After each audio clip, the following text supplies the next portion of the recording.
Hi. Hello. How are you? I am good. How are you? Good. Miss Johnson. Hello, Mrs. Gomez. Miss Gomez, welcome. Have a seat, please.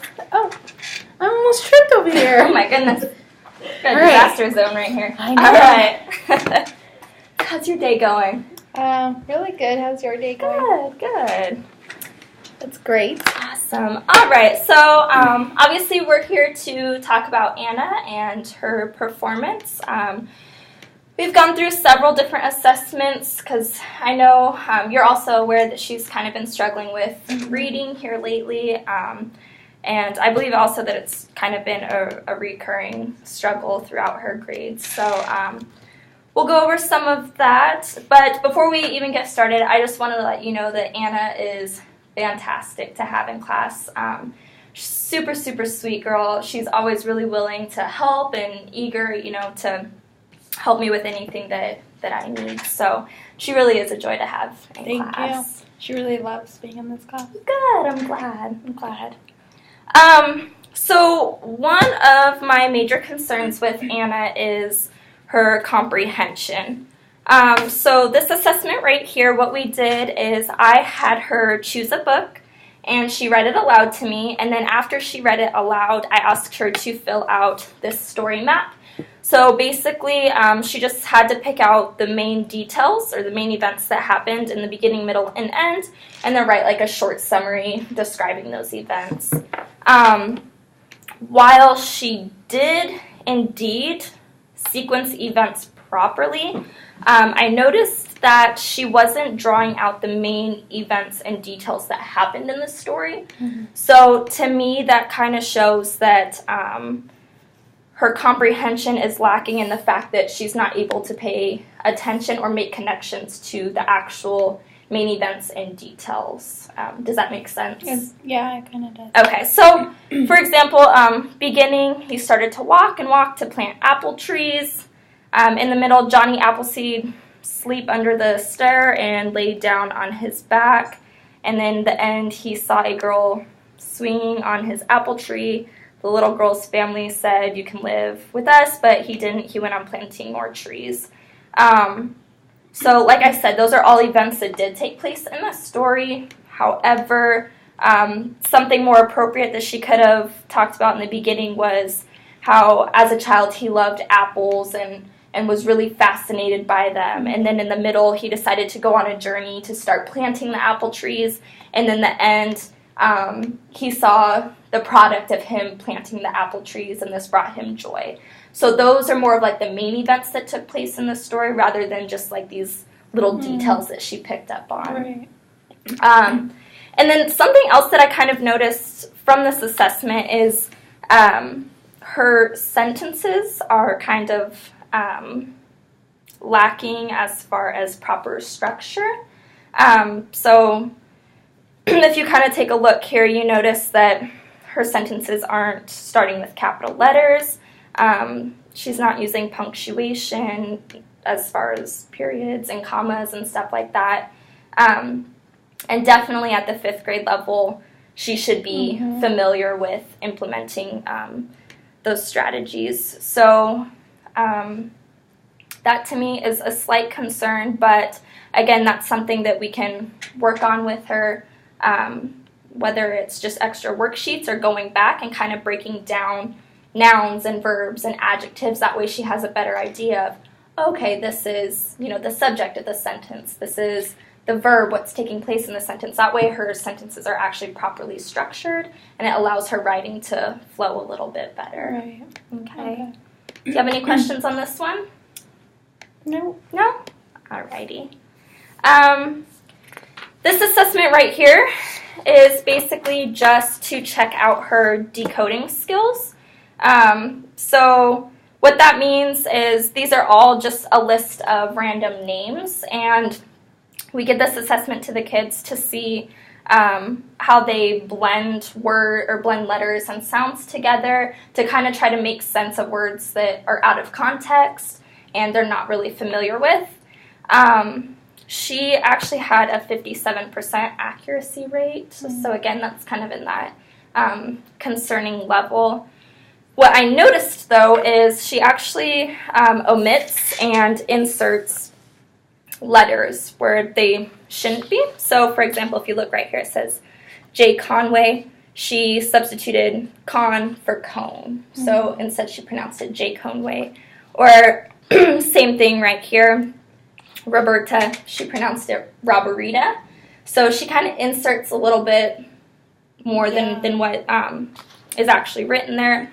Or she's subtracting, just like right here, Yolanda, she substituted it for Yonda. Normally when I see things like this, I kind of take into consideration the pacing that the student is reading at.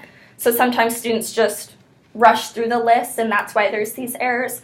However, I noticed when she was reading, it seemed like she was taking her time. And when she was trying to blend the words, it was kind of choppy.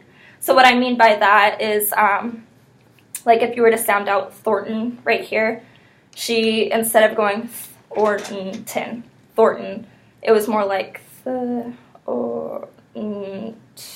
on. It was, do you kind of see the difference between the first one being a little bit more smooth and fluent versus the second one where it's a little bit more choppy? So my recommendation for that would just be to continue to work on her blending skills. So again, just that one-on-one time with her, practicing things like the inch sounds or vowels combining with consonants and some of those familiar things. You know, we see like or a lot or on a lot, or you are making the sound. Those kinds of things will help her to blend a little bit more fluently, and therefore also help her decoding skills when she comes across unfamiliar words that she hasn't seen before. Okay. Any questions on this one? No, but I work a lot, so I don't know how to, I don't know none of the stuff, so how would I be able to acquire or get any of the resources that she needs in order for me to help her? Absolutely. With that? So some of this stuff will actually be work that I'm doing with her at school, or the reading specialist will be doing. But for sure, I can either email you or write them down for you, whatever you prefer. Different online resources like Reading Rockets is awesome. They have a lot of different activities or articles or resources that you can go to that will definitely help her with work on these skills. Okay, would you mind just emailing me Yeah, those? absolutely. You have my email, so you can just email me. Absolutely, I would love to. Thank you. Alrighty.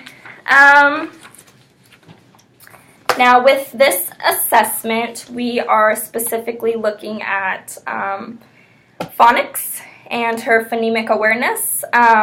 So as you can see here, this one section was on phoneme manipulation. So basically, what I would tell her is, okay, I'm going to say a word, and then I want you to just change that initial sound with the letter M. So for example, I gave her an example in the directions. If I say bat, you would say mat. Now let's try another. And then with that, I gave her this list of 5 words right here. So her first one was ran. What she should have substituted it with was man. However, what she said was men. So instead of just changing that initial sound, she was also manipulating the other sounds within the word.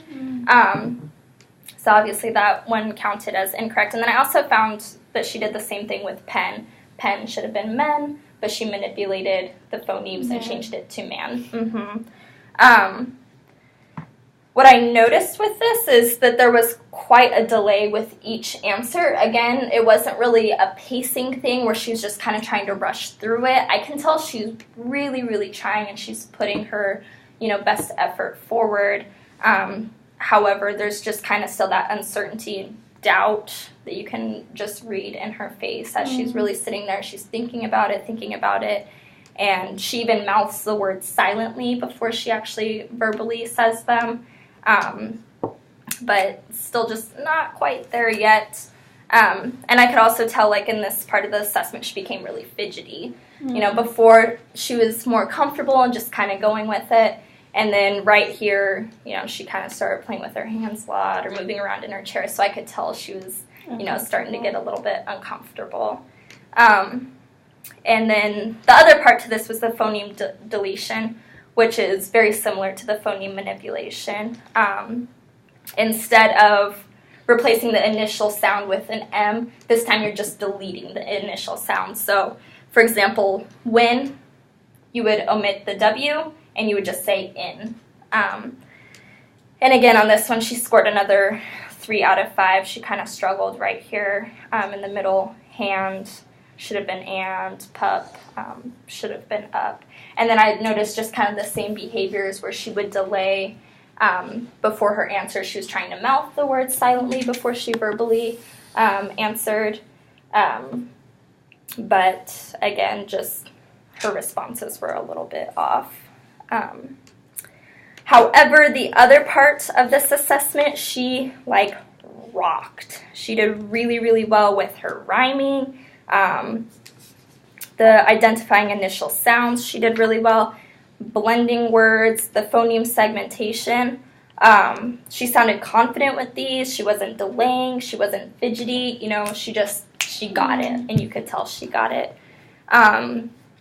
What was interesting, though, with the blending words section, she kind of struggled with, if we go back to this names assessment right here, she was struggling with the blending. But on this one, when I already had the word segmented and she just kind of had to push it together, she did really, really well with that. So I'm thinking if we implement more practices like this one right here, that will also come back into play and help her with these blending skills as a whole, like on this assessment. Okay. I had a conversation with her, I was kind of just asking her, how do you feel about when you read? Do you enjoy reading? Do you ever read for fun in your spare time? What kind of books do you like to read? And she said she loves to read, and her favorite books to read are actually factual books, which is really interesting to me because most kids, like more of the fictional fantasy kind of stories. So what I would recommend to you is, if you have any books at home that are nonfiction, or if you did want to invest in buying some of those or even borrowing some from me, we can work something out, and just kind of using those to continue to encourage her to read. That way she doesn't just give up on it altogether, become frustrated with it. We always want to target what they're interested in and what they like and what they're good at to kind of help build up that confidence, and then continue to work on these skills, and that'll make the entire process easier as well. Okay. So, do you have any questions for me?